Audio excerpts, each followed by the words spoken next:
জরুরিকালীন ভিত্তিতে cabinet committee on সিকিউরিটির meeting ডাকলেন প্রধানমন্ত্রী নরেন্দ্র মোদী।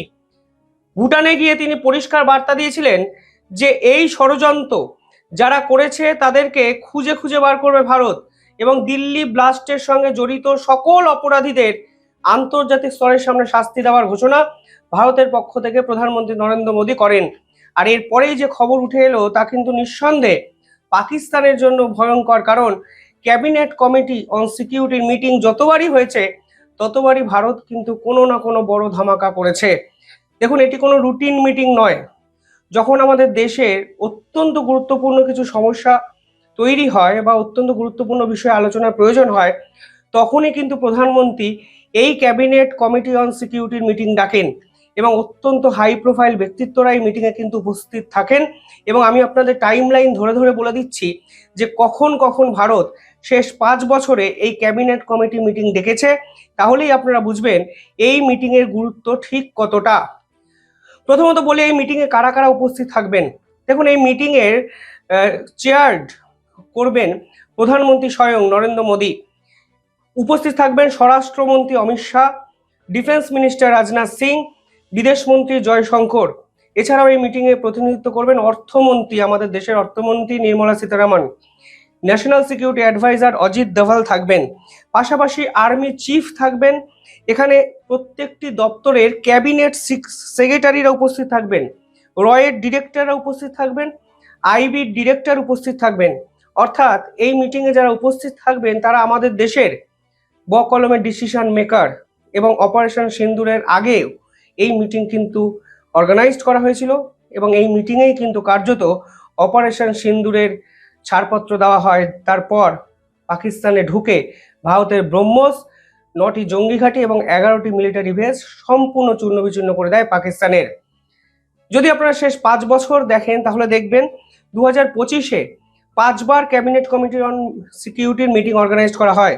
2024-এ 7 বারের জন্য হয়েছিল, 2023-এ 6 বারের জন্য হয়েছিল, 2022-এ 4 বারের জন্য হয়েছিল, 2019-এ 5 বারের জন্য ক্যাবিনেট কমিটি অন সিকিউরিটির মিটিং কিন্তু হয়।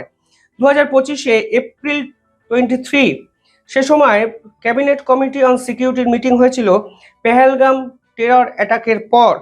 পরবর্তীকালে এপ্রিল 30 একটি রিভিউ মিটিং হয় এবং পরবর্তীকালে জুন 18 অপারেশন সিন্দুর, আপনারা জানেন সেই অপারেশন সিন্দুরের অনুমোদনও কিন্তু এই ক্যাবিনেট কমিটি অন সিকিউরিটি দিয়েছিল।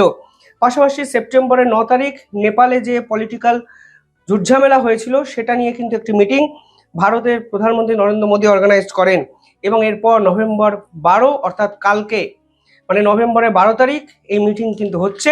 ফলে আপনারা বুঝতেই পারছেন কোনো বড় সড়ো ধামাকা ভারতবর্ষের পক্ষ থেকে আসবে তা কিন্তু পাকিস্তান ইতিমধ্যেই বুঝতে পেরে ভয়ে আতঙ্কে কম্পিত। 2024-এ যদি দেখেন তাহলে দেখবেন 31শে জুলাই হাসিনা সরকারকে নিয়ে একটি ক্যাবিনেট কমিটি অন মিটিং হয়েছিল। পরবর্তীকালে মালদ্বীপস থেকে সেনাবাহিনী প্রত্যাহার নিয়ে একটি মিটিং হয় 2024-এ। মণিপুর ভাইলেন্সের রিভিউ ওরিয়েন্টেড একটি মিটিং হয়েছিল 2024-এ। এমনকি post election violence of Jammu and Kashmir সেটা নিয়েও কিন্তু 2024-এ একটি মিটিং হয়েছিল ক্যাবিনেট কমিটি অন সিকিউরিটির। 2023 যদি দেখেন দেখবেন জোশিমঠ ইনসিডেন্ট, তারপরে কিন্তু ক্যাবিনেট কমিটি অন সিকিউরিটির একটি মিটিং হয়। ইসরায়েল এবং হামাসের যুদ্ধ নিয়ে একটি অত্যন্ত গুরুত্বপূর্ণ মিটিং হয়েছিল ক্যাবিনেট কমিটি অন সিকিউরিটিতে 2023 সালে। 2023 সালে পরবর্তীকালে আপনি যদি দেখেন পার্লামেন্টে যে সিকিউরিটি ব্রিচ হয়েছিল সেটা নিয়েও কিন্তু একটি মিটিং হয়। আরও যদি পিছনে যান দেখবেন 2022 সালে এলওসিতে যে গালওয়ান অ্যাটাক হয়েছিল, চায়না ভারতের যে মিলিটারি সংঘর্ষ হয়েছিল সেটা নিয়ে কিন্তু একটি মিটিং হয়েছিল। এবং পরবর্তীকালে ইউক্রেন থেকে ভারতীয়দের কিভাবে ফেরানো হবে সেটা নিয়েও কিন্তু একটি ক্যাবিনেট কমিটির মিটিং হয়। এবং 2019 সালে টেরর অ্যাটাক হয়েছিল পুলওয়ামা, যার ফলে ভারত কিন্তু সার্জিক্যাল স্ট্রাইক করেছিল, তারও অনুমোদন কিন্তু ক্যাবিনেট কমিটি অন সিকিউরিটি দিয়েছিল। অর্থাৎ যখনই এই মিটিং হয়েছে তখনই ভারতের পক্ষ থেকে বিস্ফোরক কোনো ধামাকা আন্তর্জাতিক স্তরকে উপহার দেওয়া হয়েছে। এবং দিল্লি এই যে টেরর অ্যাটাক হয়েছে, এই যে ব্লাস্ট হয়েছে, তারপরে প্রধানমন্ত্রী নরেন্দ্র মোদী এবং প্রতিরক্ষা মন্ত্রী রাজনাথ সিং এর বার্তাটি স্পষ্ট হয়ে যায়, ভারত কিন্তু ছেড়ে দেবে না, ভারতের শেষ দেখে ছাড়বে। যারা এই ঘটনার সঙ্গে যুক্ত তাদেরকে খুঁজে খুঁজে বার করে জবাবটা ভারতের সরকার দেবে তা কিন্তু স্পষ্ট হয়ে যাচ্ছে প্রধানত এই সকল পদক্ষেপের পরই। পাশাপাশি দিনভর ধরে কাশ্মীর উত্তাল হয়ে গেল ভারতীয় সেনাবাহিনী এবং কাশ্মীর পুলিশের রেডে, এবং আপনারা শুনলে অবাক হবেন, প্রায় 100 জনের কাছাকাছি ভারতীয়কে ডিটেন করা হয়েছে। দেখুন, আমি ভারতীয় এই শব্দটি বলছি, কিন্তু এরা যে ভারতীয় হয়েও ভারতের সঙ্গে গাদ্দারি করছে তা কিন্তু বারবার স্পষ্ট হয়ে যাচ্ছে। এবং কাশ্মীর পুলিশ এবং ভারতীয় সেনাবাহিনী গোয়েন্দা মারফত খবর পেয়ে কালকে লার্জ স্কেল রেড কিন্তু চালায় কাশ্মীরের 10টি জেলায়, এবং 10টি জেলায় প্রায় 100 জনকে ডিটেন করা হয়েছে। 70টি আলাদা আলাদা লোকেশনে রেড করা হয়েছিল। এবং আপনারা শুনলে অবাক হবেন, এর মধ্যে বারমুলাতে যে পার্টিকুলার যে বারামুল্লা নামক জায়গা আছে, সেখানে কিন্তু ওভারগ্রাউন্ড ওয়ার্কার্সদের কিন্তু খুঁজে পায় পুলিশ, এবং ওভারগ্রাউন্ড ওয়ার্কার্সদের খুঁজে 16টি সম্পত্তিকে ধ্বংস করে দেওয়া হয়েছে, পুলিশের পক্ষ থেকে সিজ করা হয়েছে, এবং আলাদা আলাদা 23টা লোকেশনে বারামুল্লাতেও কিন্তু সার্চ করা হয়েছে। অর্থাৎ সব মিলিয়ে কাশ্মীর কিন্তু কালকে উত্তাল হয়ে গেল। আরও যদি আপনারা ডিটেইলিংয়ে দেখেন, দেখবেন 175টি এরকম গাড়িকে আইডেন্টিফাই করা হয়েছে যারা বিভিন্ন ধরনের অশান্তকর কাজে কিন্তু যুক্ত। নর্থ কাশ্মীরের বিষয়ে যদি ফেরেন তাহলে দেখবেন 39 জনকে ডিটেন করা হয়েছে। অর্থাৎ সাউথ কাশ্মীর থেকে 100 জন এবং নর্থ কাশ্মীর থেকে 39 জন, সংখ্যাটা গিয়ে দাঁড়ালো 140।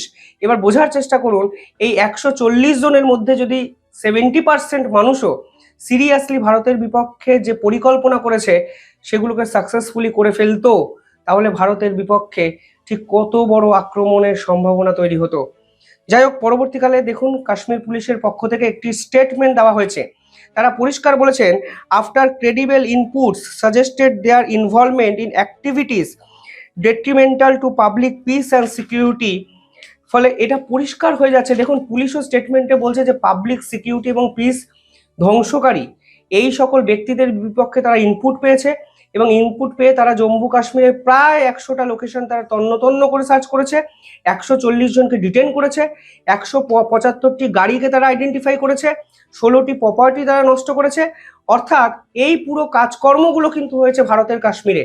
ফলে আজকের দিনে দাঁড়িয়ে এই প্রশ্ন তো তোলা যায়, যে বিপিন রাওয়াত বলেছিলেন আমরা এখন আড়াই ফ্রন্ট শত্রুর মোকাবিলা করছি, সেই আড়াই ফ্রন্টের মধ্যে 0.5টা এই কাশ্মীর থেকেই শুরু হয়েছে, যার রেশ গোটা দেশ বিদেশে বা ভারতবর্ষের বিস্তীর্ণ অঞ্চলও কিন্তু সঞ্চারিত হতে শুরু করেছে, যা ভারতের সিকিউরিটির জন্য অত্যন্ত বিপজ্জনক। পাশাপাশি কালকে দিল্লি ব্লাস্টের সঙ্গে জড়িত আরও এক সার্জেনকে গ্রেফতার করা হলো, এবং দেখুন ইনিও সার্জেন, অর্থাৎ ইনিও ডাক্তার। এনার নাম ডক্টর সাজিদ মোল্লা। তিনি কাশ্মীরের বাসিন্দা, এবং এনার বাবার নাম নাজির আহমেদ মোল্লা, যিনি মিউনিসিপ্যালিটিতে বিভিন্ন ধরনের কর্মকাণ্ডে জড়িত, এবং এই পার্টিকুলার ব্যক্তি পুলওয়ামার রেসিডেন্ট। এবং মনে করা হচ্ছে ডক্টর উমারের সঙ্গে এই ব্যক্তির যোগাযোগ ছিল, এবং ঘনিষ্ঠ যোগাযোগ থাকা সত্ত্বেও তিনি কোনো কিছুই কাশ্মীর পুলিশ বা দিল্লি পুলিশকে জানাননি, এবং মনে করা হচ্ছে তিনিও এই টেরর নেটওয়ার্কের একটি অংশ। অর্থাৎ সব মিলিয়ে পরিস্থিতি ক্রমশ ভয়ানক হচ্ছে, কারণ সমাজের উচ্চ শ্রেণীর মানুষরা ক্রমাগত জড়িয়ে পড়ছে, সেই খবর আমাদের সামনে আসছে।